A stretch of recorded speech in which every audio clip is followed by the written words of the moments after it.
Time. It's time for key issues. My name is Lebene Abrokwa. This morning I made mention early on that we'll be zooming in on the issues of climate change here in Ghana. My guest this morning is Cedric Jelu. He is AYC Climate Change Focal Person and YMCA Climate Change Ambassador. We'll talk about that. It looks like there's a new title added to his name. But before we get into the conversation, let me say thank you to ABJ Makeup Artistry and then, of course, Awake Mineral Water.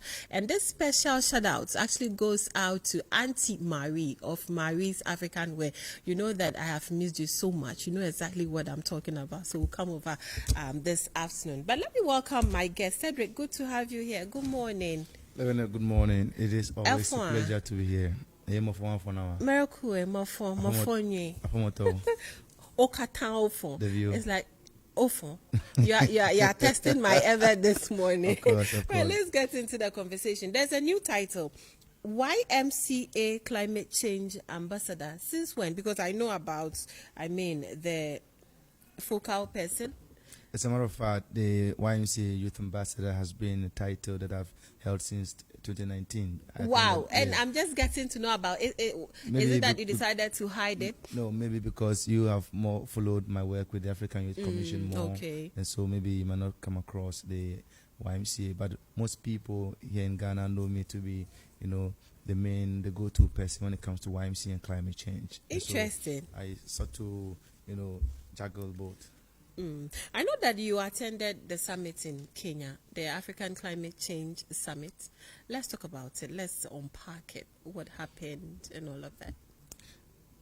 You were supposed to be there. I don't know what happened that you could not make it. But the Africa Climate Summit, the inaugural climate summit that was held from the 4th to the 6th of September, was novel in many ways. Okay. This summit came about as a result of the African Union resolution to have a climate summit, by the African Union to be hosted by, a member state. And it was President Ruto, William Ruto, who had the honors to host, African leaders in Nairobi. And yes, intent and purpose, I think the summit had made some significant gain, yet to some of us, we think that the summit presents or is a lost opportunity to have captured or to have delivered on some things that we were expecting from, advocacy standpoint. Okay. However, I must say that given the fact that this is the first summit, this is the first of its kind in Africa. Yeah. So normally what we do have is that we have the CCD. This is the summit that is being held by civil societies. Okay. So we have the CCDA, civil society coming together in Africa to host a climate conference. And then we have the big one, the global one, that is COP, where in November we'll go to Dubai for the conference of the party.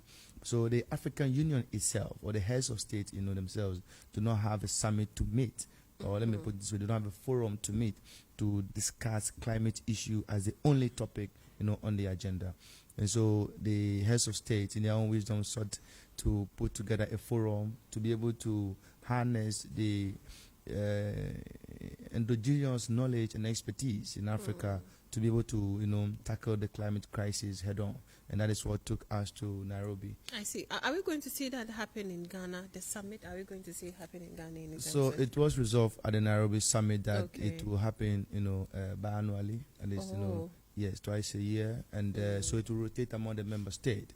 I am optimistic of the view that given Ghana's credentials, in democratic dispensation and how we are able to organize ourselves in terms of conferences, I have no shrink of doubt that yes, that time will come where we will host that summit. But beyond that, it is about leadership. Beyond that, it is about pointing to the examples in your own country of how you can be able to lead the Pan-African climate agenda. I see. Let's talk about some of the key takeaways from the summit. What were some of the things that really caught your attention? As a young person, I would like to start from the fact that young people, everywhere across the continent should be happy that this climate summit came to being. There are two key resolutions that this summit, achieved. One is that the establishment of the African Youth Climate Assembly, where African youth leaders across the continent will have a voice at the highest level at the African Union to deliberate on matters of climate change and essentially to contribute to the solutions. You do all know that young people have been asking questions, have been, demonstrating, here and there. And it is now time for young people to be at the table, to speak to their leaders, to deliberate with their leaders, and to bring their innovations and contributions. So the Youth Assembly says to satisfy that ambition. The second thing that young people everywhere, watching or will listen to me later, including yourself and people here in your studio, is that the African Development Bank, has pledged $1 million for youth-led solutions in entrepreneurship that will focus on $1 million. $1 million US. Okay. So the focus of this fund is that the African Union seek to put young people at the front and center of the climate change solution, such that if you, Lebanon here, has any entrepreneurial ideas, whether it is in relation to journalism or whatever, you just put your proposal together, you present it, and the seed money is given to you to start your business. And the focus is that we are beginning to put young people in leadership position to be the one who actually champion solutions in their various communities. You do well know that most times it is civil societies, it is government that receive most funding Of from course. the African Development Bank and other NGOs. But this time It's it is moving to the young people. ones. So if they What can, could be the reason? the reason being that young people come with so much innovation, so much ideas. Young people are the demographic dividends of their communities and countries, and for that matter, the African Development Bank sought to harness their energy, their inspiration, their knowledge, expertise, innovation, to be able to channel it to the climate crisis. And it is true that when you look at development everywhere, it is young people who have always been at the forefront. When there's war, these young people who are being called upon and listed to fight. When even the war is over and we want to rebuild, it is young people who are called upon. Innovation, these young people. Look at ICT, look at all that we have done. It is young people who are being called upon. And so the demographic dividend of young people presents Africa a unique opportunity, to address the climate crisis. And it is true that every generation will have their own crisis to solve.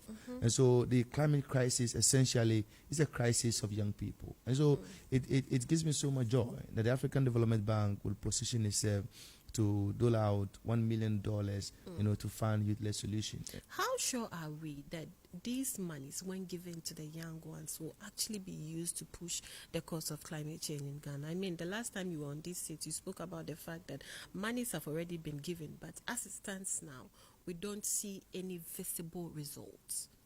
It is true that sometimes the administration of these resources, comes to a very great question. And so for that matter, one needs to worry. My consolation is on gatekeepers like you, who will be able to take action and take interest in these funds, the source of these funds, how these funds have been ruled, and to be able, to monitor the funds. They say follow the money. Follow the money, where the money is going, and to be able to help in the reporting of this mechanism. I am also inspired that the African Development Bank is well positioned to administer these funds because of the expertise of the bank and because of the interest of the bank to bring about a catalytic force in the improvement of people in Africa. And so I have no shrink of doubt that this money will be well administered. My fear, rather, is about those young people who have the opportunity, young people like yourself, who will be receiving $10,000, $20,000. Young people here at your studio behind the cameras who will write proposals and say, look, I am into media, I have my crew, we have these cameras, we want to go to these rural areas to report on these issues. We want $35,000. My worry is about them. Whether they will be able to live up to the promise, whether they will be able to distinguish themselves, to do the job, to show that, yes, leadership has fallen, in their hands, and it is their time to deliver. That is more of a question. And so I believe that time should come, that when we sit in the studio, we should just be, cataloging the list of young people who have received these funds and who have distinguished themselves tremendously in these funds. And I think that when that is done, we will be able to turn climate crisis into opportunities. Let's look at international partners. I believe that there were some of them around, and they've also fought this cause as well. Did they share any innovative ways they've used to fight climate change in their countries? Absolutely, yes. But when you think of the involvement of international partners at the African Climate Summit, it is the concern has not been more of they sharing innovatives and opportunities. The worry for many African leaders and civil society has been about they trying to control the African narrative. And so the concern from the Pan-African Climate Justice Alliance, PACJA, has been that these foreign actors have not presented Africa with that unique opportunity to address the conference or to, program the conference truly in an African way. And so if you look at the agenda items, if you look at the issues that were discussed, and even the modus operandi of the conference itself has been that it has been skewed towards, the global north, and that the real African perspective were not discussed fully. But yes, I agree. I was, at the exhibition center, myself and my colleagues at the African Union, we mounted, a stand at the center, and I went around to see many innovative ways how people are dealing with the crisis. One thing that truly caught my heart is how a small water box device is being used to purify water. I've taken a picture of it. Water box. Yes, I've taken a picture of it and I'll share it with you. And I'm even planning to go to rural areas to embark on a project where the Galamsey areas where water bodies have been destroyed, where we can station these water bogs across the various schools and even at the market and stations, so that even that same water that they have been drinking, same water they have been sharing with animals and stuff, will be put into this box and purified. Beyond that, we've seen different innovations in the area of solar, renewable energy. We've seen innovations that has come across even in sports and infrastructure, sustainable building materials. It will interest you that very soon you see buildings coming up in the capital that will not be, sourced from materials that we are used to, and that renewable materials will be at the forefront of this. And all of these were, brought about at the exhibition from, international partners from Japan, Australia, USA, and the likes. But then, if you ask my colleagues to talk about international partners, it will not be more of a problem, concern about their involvement in terms of solution, but it will be about how they had, sort of skew the outcome of the conference. But nevertheless, their involvement was necessary, and I think that they have also come to play. How do you intend to champion this cause in Ghana, especially with just what you've spoken about, the solar and then the water box and all of that? How are you going to make sure that it serves as a module for fighting climate change here in Ghana? The truth of the matter is that renewable energy is not cheap, especially the initial. It's very expensive in the initial cost. Myself, I dared, last year to have, solar panel on my roof. I checked for the cost. It was somewhere in the region of $55,000. Sorry, Ghana cedis. And I mean, look at me, a volunteer. Where am I going to get that kind of money? You understand me?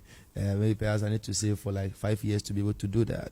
And we are talking about energy deficiency in various countries. There are people who do not even have, the most basic source of energy in the first place. People cannot even afford a 50 Ghana cedi, electricity.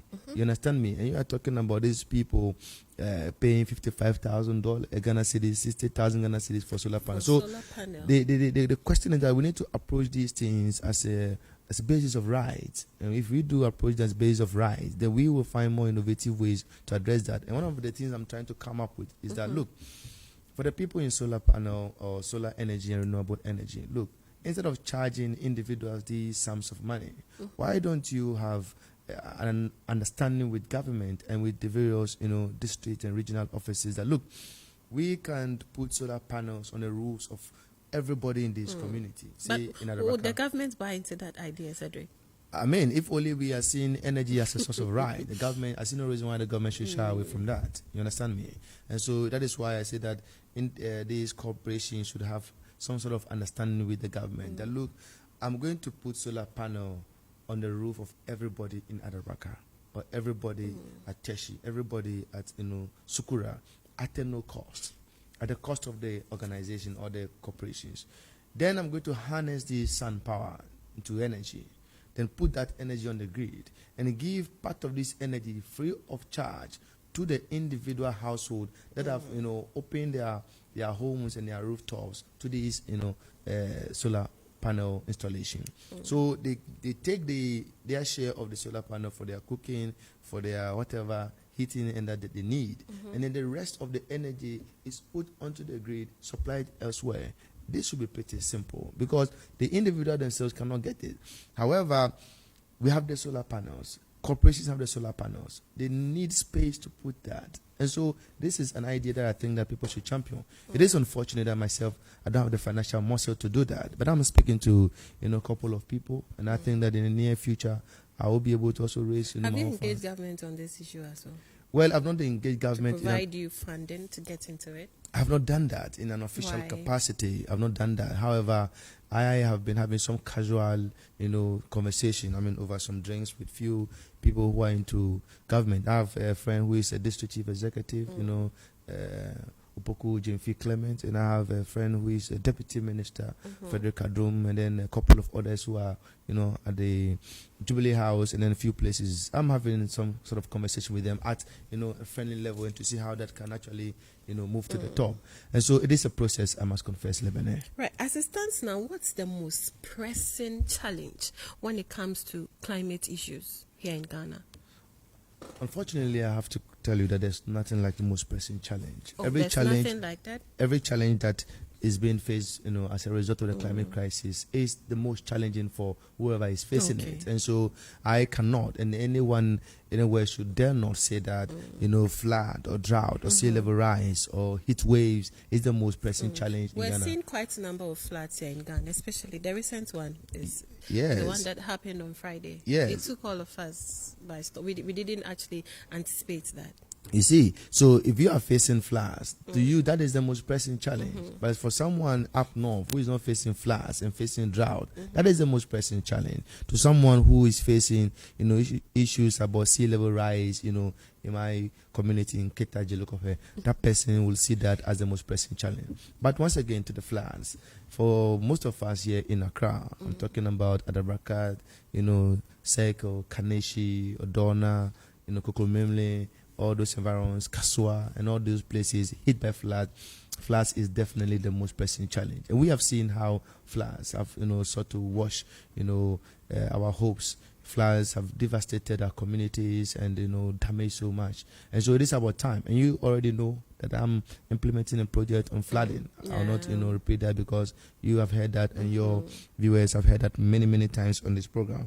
But then floods truly is, a very troubling circumstance. We are seeing floods beyond the crisis that we even envisage, and it saddens my heart. But talking about flood, one thing that I have come to appreciate in recent time, that was 3 days ago, is about the example that has been set by Libya. As we speak, the minister responsible for climate change, environment, and flooding in Libya has been arrested. As we speak, the regional authorities that are responsible, for managing the dam and the water bodies in Libya, they have been arrested and they have been, held before the court. And I have no doubt that very soon they'll face jail term. Why? The argument has been made simple. That these are people who are responsible for the management of the community or society as a result of their leadership and when climate change, when environment issues are concerned.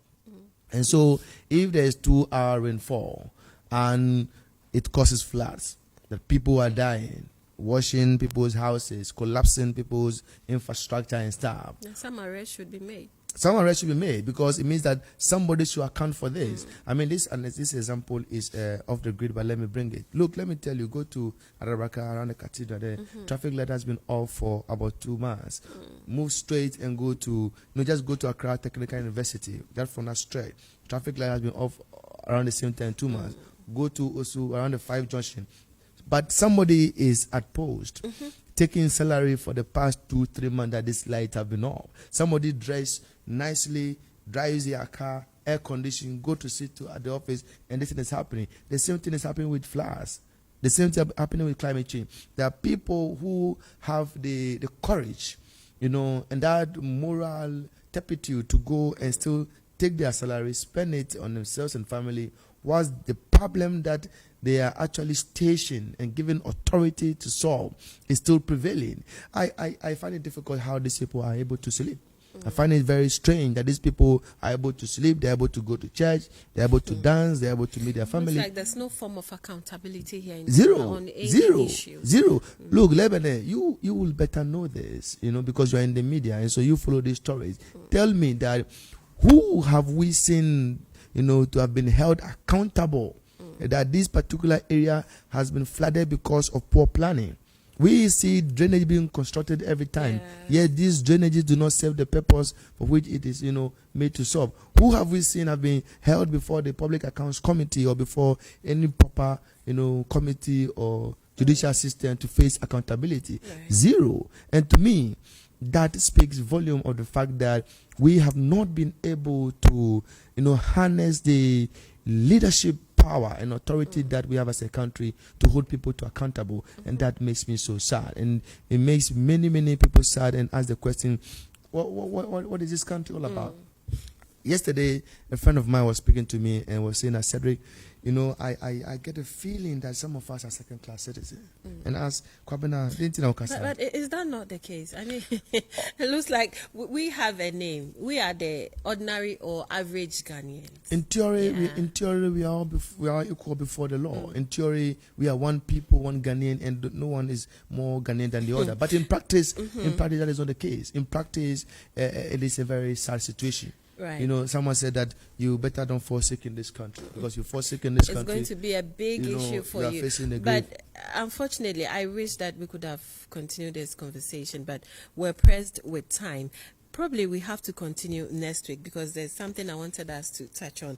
I mean, how can Ghana turn climate challenge into an opportunity for a sustainable growth? We'll talk about that next week, but this is where we end the conversation. Let me take a final word. Thank you so much. It is always a privilege to come and share my thought with you, and I look forward to that conversation, because clearly people listening to us must be made to know where the opportunities are. And indeed, for every situation that you face, there are opportunities. When you ask the questions of the why and the hows, you will know that these are the areas where I can turn my crisis into opportunity. So yes, I'll come back next week to look at that. Exactly. And I thank you so much for the forum. All right. Thank you for coming. Okay, so this is where we end this morning's conversation. My name is Lebene Abrokwa. I have been speaking to Cedric Jelu. He is AYC Climate Change Focal Person and YMCA Climate Change Ambassador. My name is Lebene Abrokwa. Thank you so much for watching. Enjoy the rest of your day. Up next is ENL with Bia Dela. We'll be right back.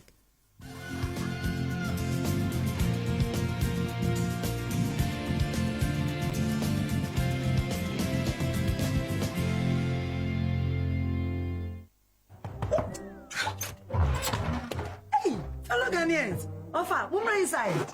Wow. But you want to say,